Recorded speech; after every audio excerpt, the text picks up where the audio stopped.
that's the job, bro. Where are you from? From a little island called Aitutaki.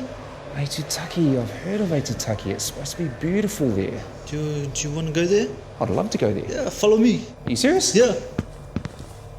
Pai mai dire mututuko. Open the door. Yes, that one.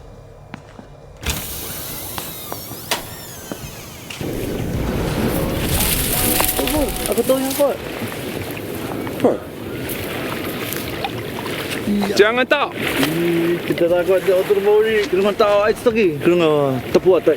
Kita terama. Kita tak kuat. Kita tak alai. Orang kita alai. Kita mana ada ini? Cikai.